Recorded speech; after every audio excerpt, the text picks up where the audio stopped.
bicara sedikit, saya selesaikan sedikit di waktu tentang saudaraku runaway atau wandering itu. Kunci-kuncinya untuk kita lepas itu sudah kita lakukan semua. Dalam pujian penyembahan saudara sudah lakukan. Cuman di situ ada satu kesalahan yang dibuat gambaran kita hari ini, kesalahan masa lalu. Itu sebenarnya masih banyak sekali poinnya. Bagaimana jiwa yang dalam kegelapan, I am the light of the world, Yesus katakan terang dunia, tapi orang itu tetap gelap. Maka waktu jiwanya gelap, wajahnya akan gelap. Apa yang ada di jiwamu akan terpancar dari wajah. Tidak kata orang yang hitam, yang giginya ada yang putih, sedang bukan itu. Sedang orang yang hitam itu pun kalau terpancar roh Allah melalui jiwanya, ada sesuatu sinar cahaya yang mulia. Amin. Saudara, jadi kunci-kuncinya dalam pujian penyembahan, dalam kita doa, saudara pia malam itu sudah kita lakukan semua. Tetapi masih perlu kita harus menjadi beritahu. Hari ini saudaraku, kita buka dalam saudaraku Sefer Baqasid. Sefer Baqasid itu Kejadian, saudaraku ya. Pasal 28 ayat 10. Sebenarnya semua ayat ini indah sekali. Bagaimana dia tuntut kita yang sudah Sefer Baqasid, bukan Beresit, saudaraku. Bahasa orang Indonesia bilang Beresit, tapi Baqasid. Bahasa Ibrani itu Sefer Baqasid, bukan Beresit ya. Beresit, saudaraku, itu ya. Apa yang tahu saudara kaidahnya, bukan Beresit. Sefer Baqasid itu Indonesia. Sefer Baqasid, L-nya saudaraku kayak mati. Dan terbuka. Mari kita bangkit berdiri, kita bacakan ini saudaraku. Mungkin agak panjangannya bacanya, tapi agak panjang sudah bisa saya sampaikan. Sudah semuanya dimulai dari 10 mimpi Yakub di Betel, sentolong saya. 28, Kejadian 28 ayat yang ke-10. Ini sentolong saya, saudaraku ya. Tahu sentolong ya? Sentolong itu center, saudaraku ya. Ayo kita bangkit berdiri, saudaraku, kita bacakan Yakub di Betel ayat 10. Mimpi Yakub di Betel ayat 10. Saya bacakan sudah semuanya. Maka Yakub berangkat dari Berseba dan pergi ke Haran. 3, 2, ya. Ia sampai di suatu tempat dan bermalam di situ. Matahari telah terbenam. Ia mengambil sebuah batu yang terletak di tempat itu dan dipakainya sebagai alas kepala, lalu melarikan diri. Ayo, nanti yang serentak yang bagus. Kalau makan saya 3, 2, iya. Ayat 12. Maka bermimpilah Yakub, di bumi ada didirikan sebuah tangga yang ujungnya sampai di langit, dan tampaklah malaikat-malaikat Allah turun naik di tangga itu. 3, 2, ya. Berdirilah Tuhan di sampingnya dan berfirman, Akulah Tuhan Allah Abraham nenek moyangmu dan Allah Ishak.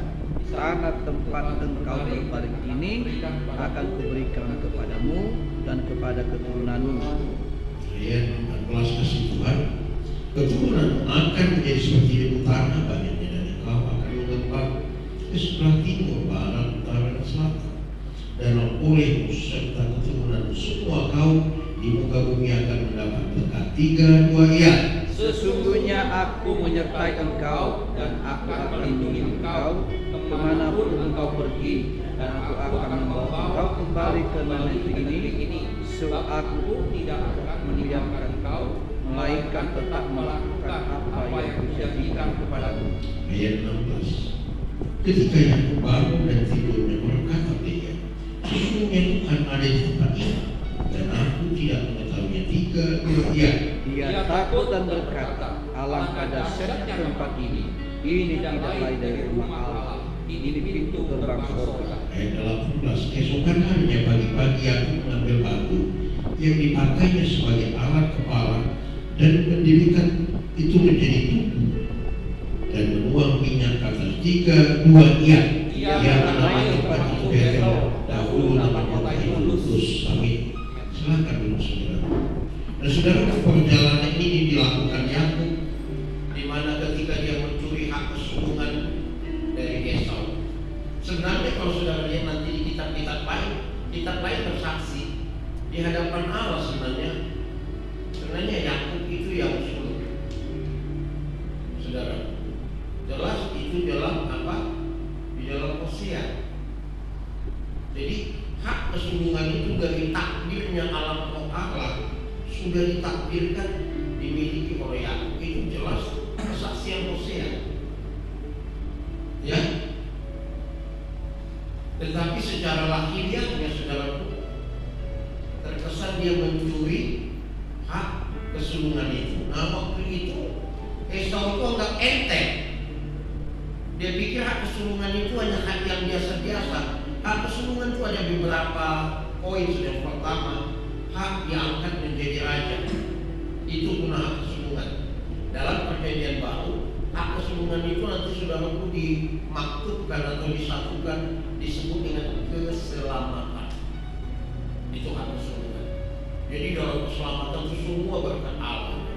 Yang kedua saudaraku, hak itu saudaraku, hak diberkati double porsi. Makanya yang tahu dia mencuri itu, saudara, dia hak diangkat double porsi. Bisa juga hak dituakan. Dia orang muda, tapi dia dipandang menjadi tetua, saudara. Maka saudara lihat, Allah memberikan hak kepada semua saudara yang itu kepada dia, dan itu juga turun kepada anaknya.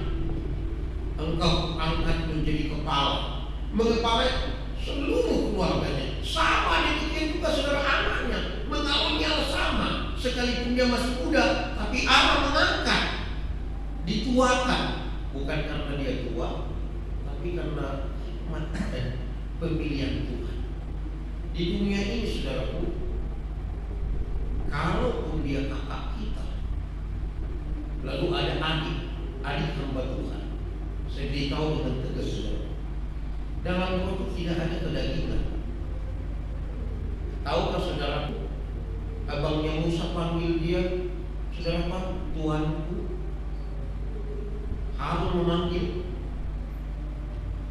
Maka di surga itu sebenarnya tidak ada nanti dia istri saya, bapak saya, anak saya, tidak ada. Semuanya saudara. Maka disebut keluarga Tuhan. Tidak ada. Jelas Yesus berfirman di surga itu tidak ada kawin mengawinkan. Nah, kita lihat di sini saudara, perjalanan ini perjalanan yang sangat menyedihkannya. Setelah secara kontekstual dari pasal sebelumnya, dia mencuri hak kesulungan itu, dia harus melarikan diri ke rumah pamannya di Padang Aram. Dan sampai saudara hari mati mamanya, yang tidak pernah memandang dia lagi. Amin. Risiko saudaraku melakukan sesuatu. Ya. Nah itu kembali ke sini saudara. Ini juga satu perjalanan yang menyedihkan. Waktu mamanya wafat, dia tidak ada di sini. Tapi mamanya juga bekerja sama untuk mencuri hak kesulungan. Justru dari mamanya, bapakmu memberi hak kesulungan. Iya kan, saudaraku. Jadi di dalamnya juga dia ada kesedihan sambil meninggalkan anak kelahiran. Maka saudara kita jadi 10, maka yang mimpi yang di Betel, maka Yakub berangkat dari Berseba dan pergi ke Haran. Antara Berseba dan Haran, saudara, ya, mereka berada di Berseba, kota Allah, saudara, kota tempat di mana air berlimpah-limpah, menggambarkan berkat Tuhan. Nah, di sini saudara, antara Berseba dan Haran ini, Yakub mengalami 10 kali ditipu oleh pamannya. Saudara lihat, waktu dia menabur tipuan kepada bapaknya, sekalipun Allah mentakdirkan bahwa dia langsung memiliki hak kesulungan itu, tapi Yakub kemudian menuai. Bahkan istrinya yang pertama yang kita dengar kemarin, tidak dicintai tapi akhirnya mendapat hak istimewa. Dia anggap itu Rahel karena dia mencintai Rahel, tapi saudara pamannya ngasih siapa? Iya, si Lea. Yaitu kita tidak tahu katakan, Lea matanya tidak berseri-seri, Rahel matanya berseri-seri, jadinya melotot-melotot yang cantik kali. Tukang melotot yang cantik begitu saudara. Lucu ya, kita itu maksudnya sebenarnya dia menggambarkan itu bahwa si Rahel itu sangat cantik. Jangan maksudnya melotot-melotot begini. Apalagi ada seorang teman saya ceritakan yang minggu lalu itu, kalau dia cewek itu matanya ini bola matanya mau lepas kedua matanya melotot begini. Dan saya jadi tahu kalau dia kerjain istrinya dari malam sampai pagi sampai tidak bisa istirahat Pak. Kalau dia cewek itu bola matanya mau terlepas ya. Dia laki-laki yang baik itu gampang ya. Gampang ya laki-laki yang baik itu. Gampang saudara. Cara lihatnya oh dia itu. Udah itu laki-laki yang baik. Oh itu sudah. Itu kunci saya waktu saya sama Adi Pak kamu kalau mandang cewek dia langsung itu yang benar. Jangan kamu melotot ingat mama dia bilang itu bagus tuh pengajarannya, itu bagus tuh kamu lakukan itu bagus pengajarannya. Kalau langsung difokus tinggi lama-lama jadi cinta saudara. Oh cantik juga, memang dia udah cantik sudah ya, makanya dia mau.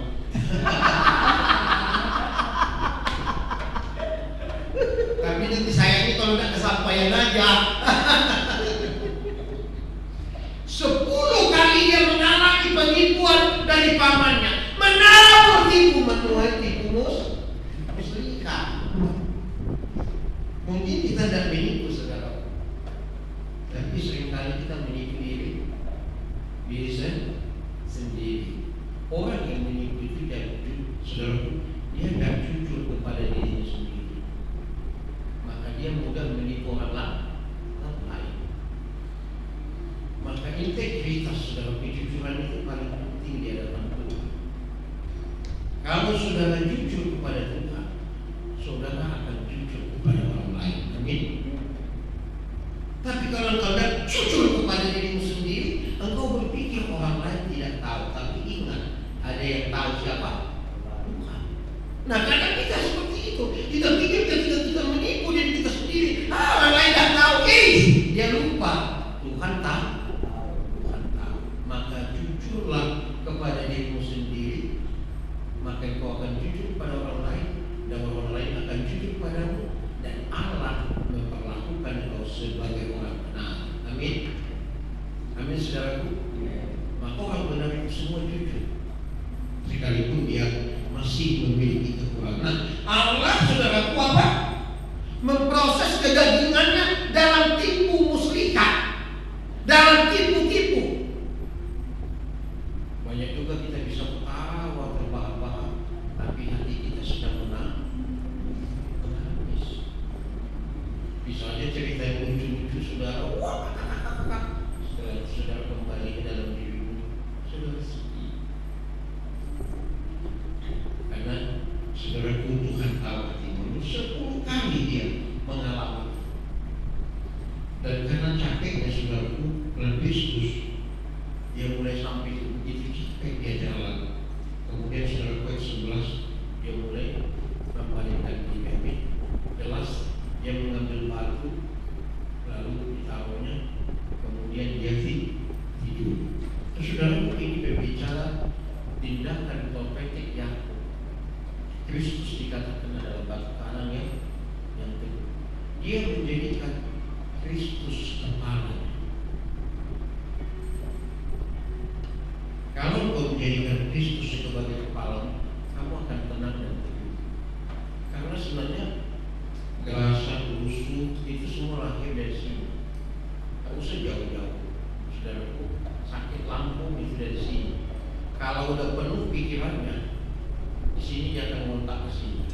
Itulah sebabnya kalau orang yang sakit lambung pasti dia selalu sakit juga di sini, di pikirannya. Setuju amin? Alkitab itu ilmu roh, Alkitab itu ilmu jiwa, Alkitab juga ilmu kesehatan. Amin saudara. Amin. Pasti.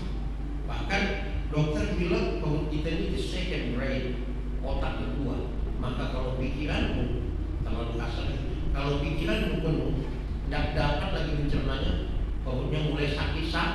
ke belakang-belakang. Aduh, kenapa ya? Karena di sini udah terlalu penuh manifestasinya ke perut dan lambung. Bagaimana caranya punya penyakit itu? Bersuka cita senantiasa. Bersuka cita dalam Tuhan. Sekali lagi katakan bersuka cita di mana? Di dalam Tuhan. Pasti tidak ada sakit-sakit. Kami saudara ya, apalagi suka tertawa, tapi bukan tertawa-tawa. Nah, tertawa-tawa lagi. Kalau dia teler, tertawa-tawa itu lain ketawanya. Iya kan? Lagi sedang teler. Tapi kita tertawa ketika ada sesuatu yang lucu. Amin. Cerita-cerita anekdot yang bersih. Karena tertawa itu ada juga yang najis. Banyak perkara-perkara najis. Amin. Tertawa yang sehat, saudara ya. Sampai ada latihannya menurut Alkitab, saudaraku. Latihan tertawa. Ayo kita tertawa. Hahaha. Iya kan? Dari mana? Dari firman bersuka cita di dalam Tuhan. Amin. Bersuka citalah. Sekali lagi dinyatakan bersuka citalah. Bersuka cita adalah perintah Tuhan. Amin. Bukan sekedar pilihan, tapi dia perintah. Dalam keadaan apapun kau harus bersuka cita. Amin. Justru dalam keadaan tertekanlah saudara bersuka cita. Nah, saudara lihat, dia menjadikan gambar dalam profetik, tindakan profetiknya di masa depan bahwa saudaraku Yakub menjadikan saudaraku Yesus sebagai kepala. Sama dalam rumah tangga. Kalau hubungan kita sudah tidak sehat dengan suami, itu sebenarnya gambar kamu tidak punya kepala. Kalau tidak punya kepala, kepala mati, tubuh mati. Kalau kita praktekkan saya kisah di sini, dipotong kepalanya mati, tubuhnya mati. Artinya saudara, kedua-duanya. Maka sebenarnya berbaik-baikanlah dengan suami kecuali sudah dipanggil Bapa di surga. Yang paling parah masih ada orangnya disuruh doakan supaya dipanggil Bapa di surga. Dua mematikan orang kan enak.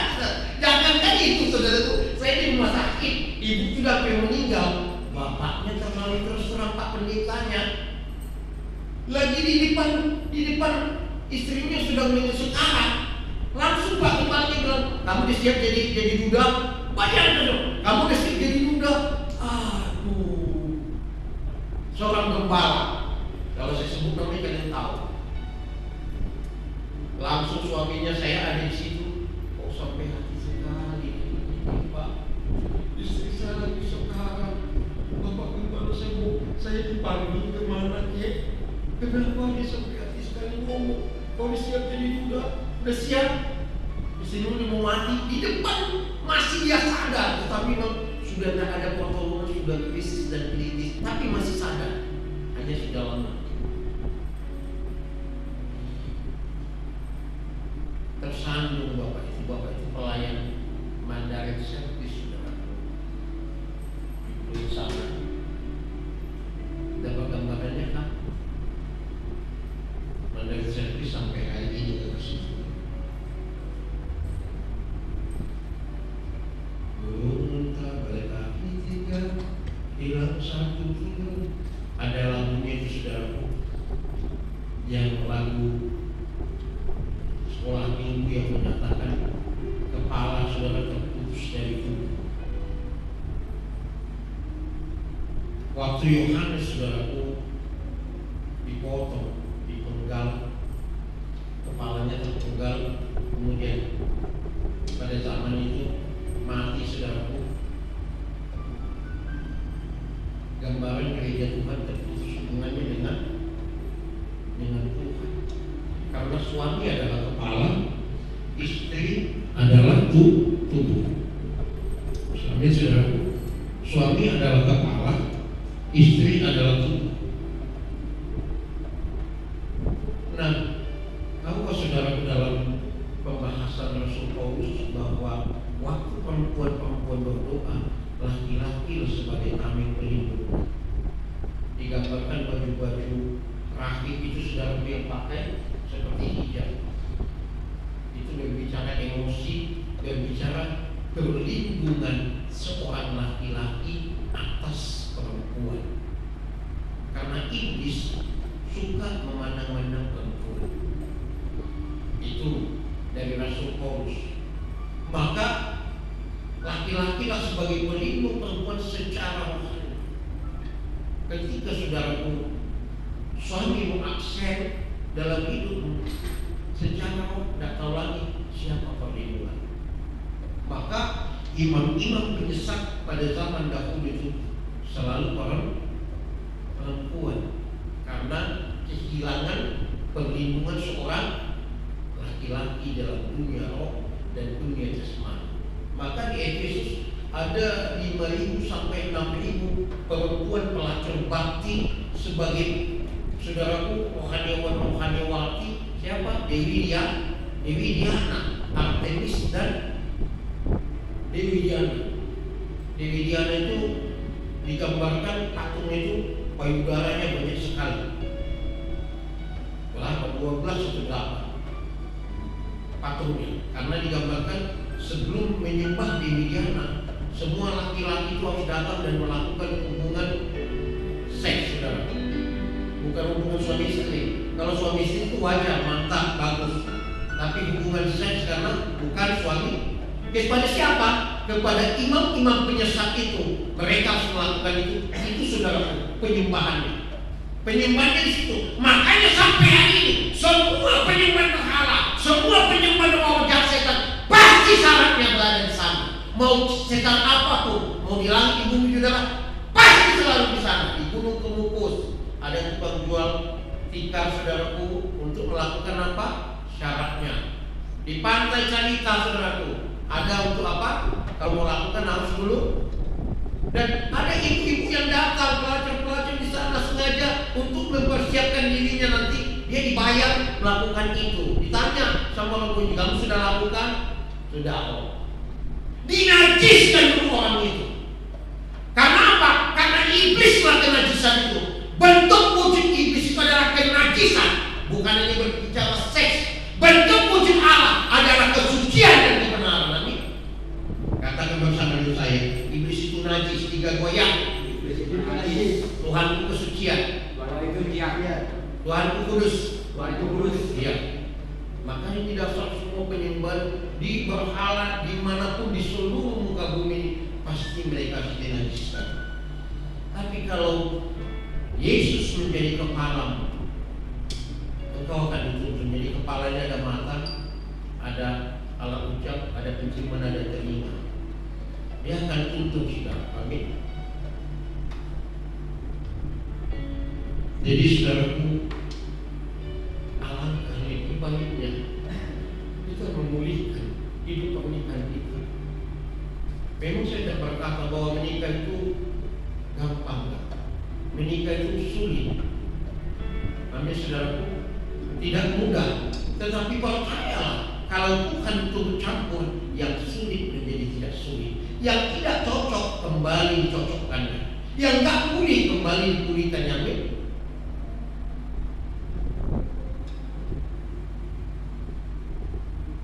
Karena di kerajaan surga nanti bertanggung jawab sebagai ibu ada, bertanggung jawab sebagai bapak itu ada, bertanggung jawab sebagai anak itu ada. Itu jelas itu ada. Di dalam namanya saudaraku, dalam apa saudaraku, aras putih kata Allah, di mana orang percaya betul semua dihakimi, diadili semuanya, tapi bukan untuk dilempar ke neraka lagi. Pengadilan yang pada kita itu hanya menentukan seberapa banyak upah kita yang kita lakukan di bumi ini. Dan di situ bisa saja harusnya upah seseorang ini banyak banget, tapi dikurangi Tuhan semuanya. Karena apa? Karena pelanggaran yang esensi yang dilakukan. Bisa saja orang tidak kelihatan dan terkenal, tapi upahnya sangat besar. Yang pertama itu kan berurusan dengan saudara-saudara. Kedagingannya dipungsiannya sampai habis juga kita jadi orang itu. Yang kedua, menjadikan Tuhan itu kepala saudaraku. Yang ketiga, coba kita lihat, maka bermimpilah ia di bumi ada di dekat sebuah tangga yang ujungnya sampai di langit, dan terbanglah malaikat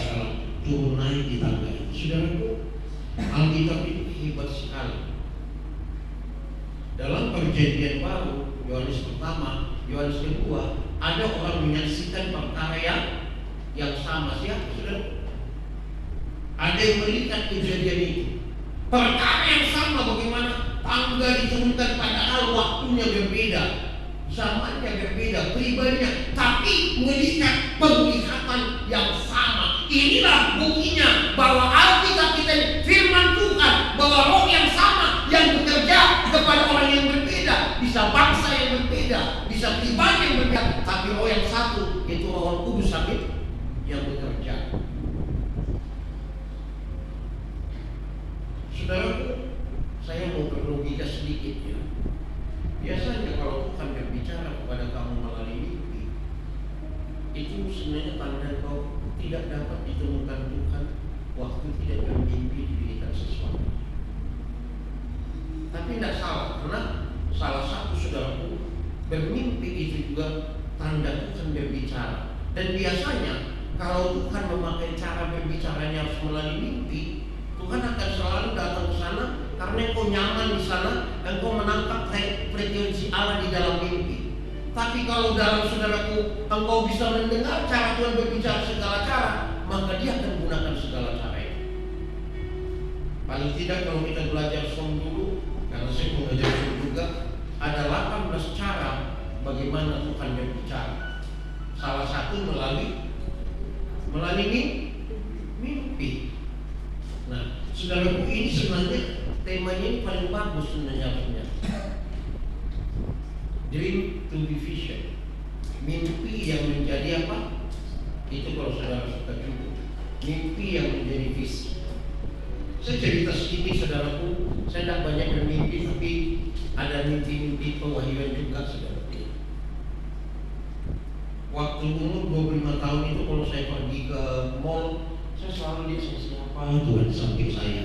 Tidak ada, kenapa? Orang dia berdua jalan, berdua.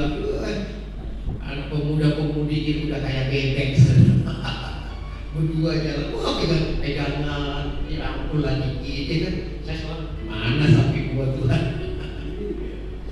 Kemudian naik saudaraku, hati rindu sekali punya pasangan sudah umur ke 28 tahun. Itu waktu kita ada di apa? Di Nganjuk, tanggal 1 Mei 95. 1 Mei 95. Waktu sedang buka puasa, saya mendengar suara. Umur 28 tahun kamu akan menikah. Lalu saya tuliskan di Alkitab saya. Waktu saya puasa 1 Mei 95, God talk with me. Tuhan bicara pada saya, umur 28 tahun engkau akan menikah. Saudara tahu, Alkitab saya yang lama ini tidak kemana-mana, masih ada di tempatnya. Cuma dalam suatu hari saya buka, kelihatan di depannya Nganjuk NDK 1 Mei 95 waktu 2 puasa. Tuhan berbicara, kamu akan menikah umur 28 tahun. Dan saudara tahu, percaya kan? Saya menikah umur 28, istri saya 24. Nah, tapi itu untuk dapat pewahyuannya sedikit dikasih. Suatu malam saya bermimpi saudara. Tapi mimpi ini mungkin orang yang lain tidak menerimanya, tidak mahal sedikit lah. Saya ditarik seorang perempuan pakai baju kuning hijau saudaraku. Bahwa bajunya itu bunga-bunganya kuning dengan hijau bercampur atas bawah. Saya ditarik ke belakang. Waktu ditarik, saya lihat tidak ada kepalanya, tapi bukan dipotong dan tidak ada darah. Tidak ada, kepalanya tidak ada. Saya tidak takut dalam mimpi itu. Saya lihat, udah ada kepalanya. Dia tarik, dia hidup. Ditarik saya ke belakang. Saudaraku, tiba-tiba saudaraku, saya tinggal di rumah hantu, banyak sekali hantu itu. Jadi mau tidak mau karena tidak ada tempat lagi, tidak ada yang uang bisa bayar saudaraku. Di sana ada orang bekerja, ada orang seberang. Saya masih ingat namanya Kamil. Mas, sini mas, ya ada apa-apa? Dia panggil saya Pak, karena dia tahu saya masih belum nikah. Jadi dia ada apa Pak Stefan? Mas, saya mimpi semalam, mimpinya gini-gini. Saya sebutkan mimpi saya itu. Ada seorang perempuan putih, bersih, tapi tidak ada kepalanya, tapi tidak ada bekas potongan, tidak ada darah-darah dan mengirikan, tidak ada ketakutan saya itu. Oh gitu. Lalu tanya, Pak saya itu udah punya pacar belum? Belum Mas. Belum punya pasangan belum? Pak cepat dapat pasangan. Langsung, yes saya ambil Tuhan. Yes aku ambil, benar. Yes aku ambil. Wah mantap. Aku ambil Tuhan. Saudara tahu? Setelah dia ngomong itu, pada seminggu kemudian saya dapat pasangan ini sekali untuk selamanya.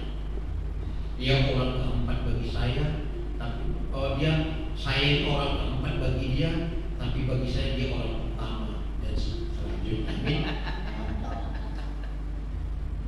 Bangga banget aku katanya, aku yang pertama bagimu. Mumpung dia lagi tak ada ya. Mumpung lagi dia tak ada. Waduh bangga banget aku. Saya senang sekali sama kamu. Matamu sudah ada keranjangnya juga. Senang aku melihat kamu. Iya kan? Iya.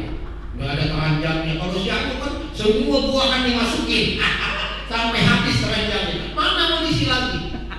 Ngerti ya Mas, saudara ya? Ya saya bahasa halusan ya. Kalau tidak ngerti lah. Yes, saya bangga sekali. Nah, saudara, ada orang yang didatangi Tuhan dalam mimpi. Secara logika, orang yang didatangi Tuhan dalam mimpi karena dia tidak bisa didatangi Tuhan waktu tidak bermimpi. Dan kemudian saudara, dia nyaman, dia bisa memahami komunikasi Tuhan melalui mimpi.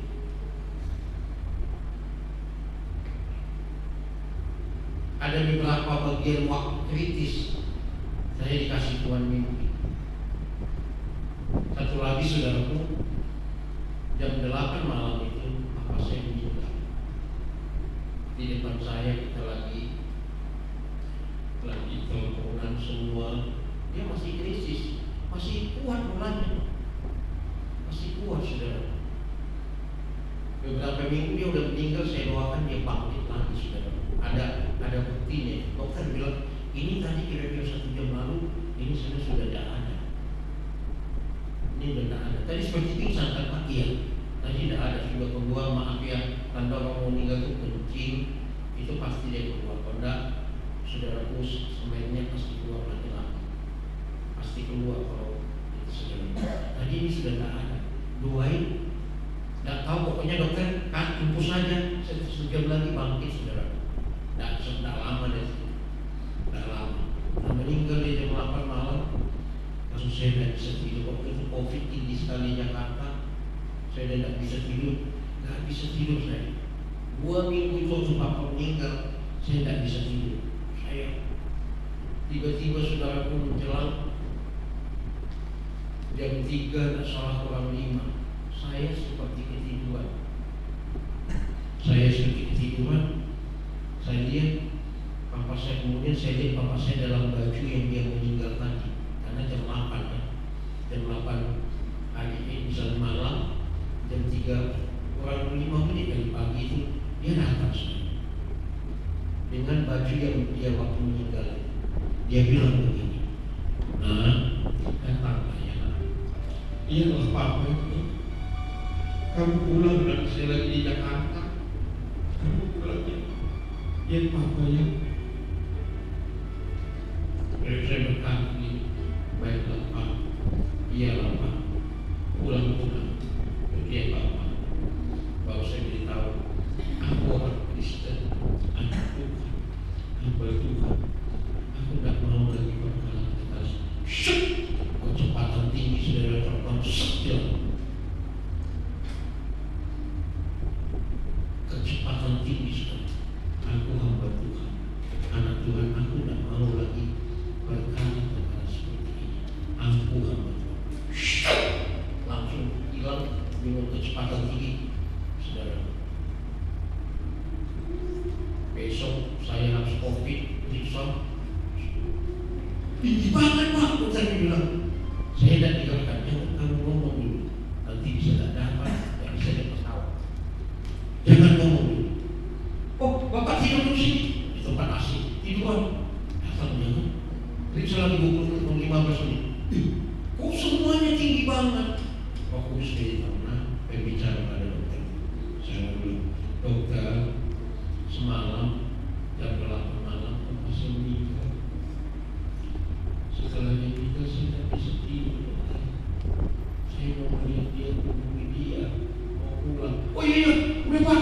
begitu aku boleh tahu, saudaraku semua dibuat boleh, padahal semuanya tinggi, darah tinggal semua itu tinggi, ini semua tinggi.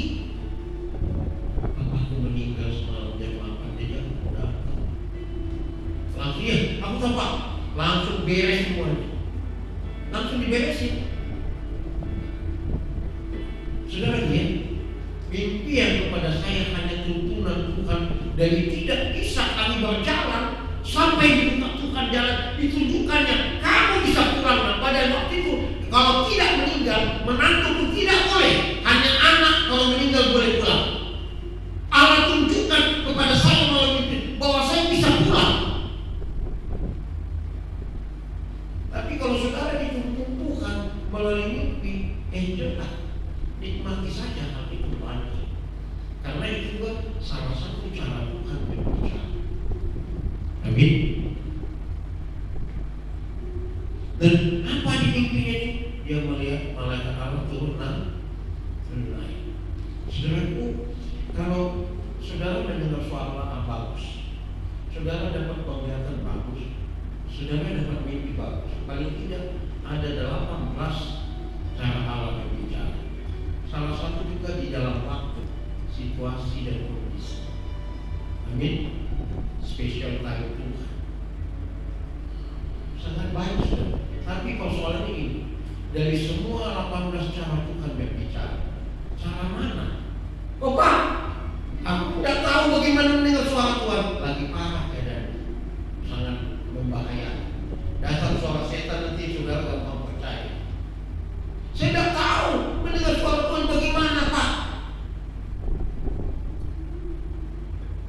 Itu saya lihat sih tadi waktu yang bagian pinggang itu saya lihat.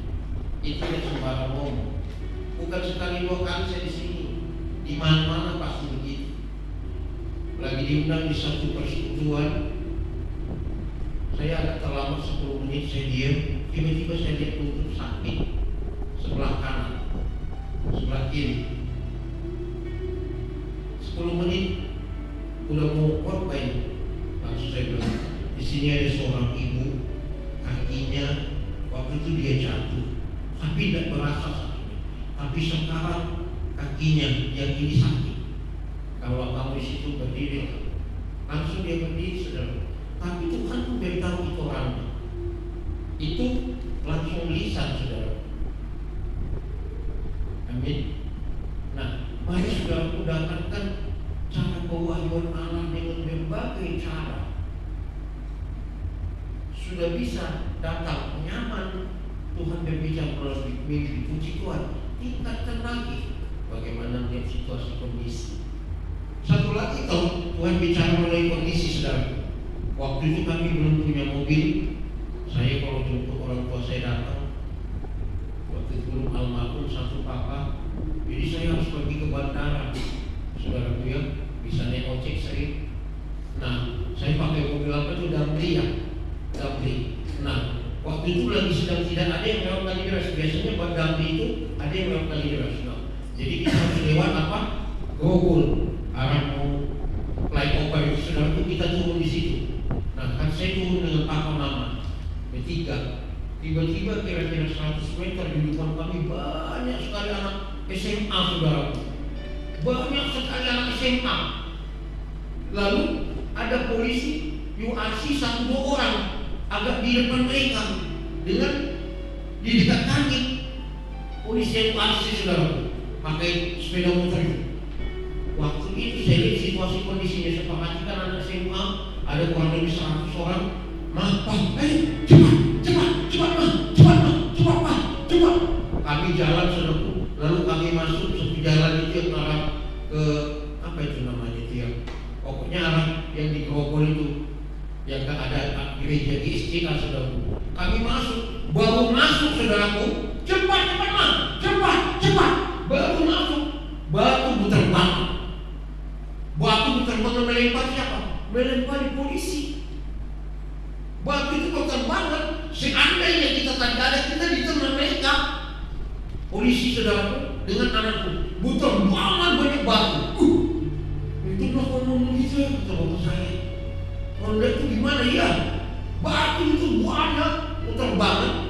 Karena ketawa satu selesai sudah bocor. Nah, saya melihat menangkap saudara signal bahaya itu dari situasi dan kondisi. Di jalan naik sepeda motor saudara bisa melihat ini. Saudara akan dijaga itu terus. Saya sudah melihat banyak. Amin. Tingkatkan saudara, tapi dream to be vision ini saudara, seorang yang selalu sangat dituntut Tuhan melalui mimpi. Raja Mesir pun satu kali supaya jangan berbuat dosa, dia datang kepada mimpi, kepada istri Firaun. Firaun itu kan banyak, bukan satu. Firaun itu kan gelar, bukan nama orang. Dia datang pada Firaun, langsung istrinya datang pada raja, jangan kau sentuh orang itu, dia nabi, bahaya kau. Namun saudara, untuk menghindarkan orang yang baik jangan berbuat dosa. Tapi kalau sudah mungkin dituntut Tuhan sering melalui itu, jangan terus bersuka cita, tapi minta pewahyuan yang lain. Karena cara berbicara Allah itu banyak sekali tidak dapat diduga. Itu kalau kita belajar som ada 18, ingat itu 18 cara Tuhan berbicara.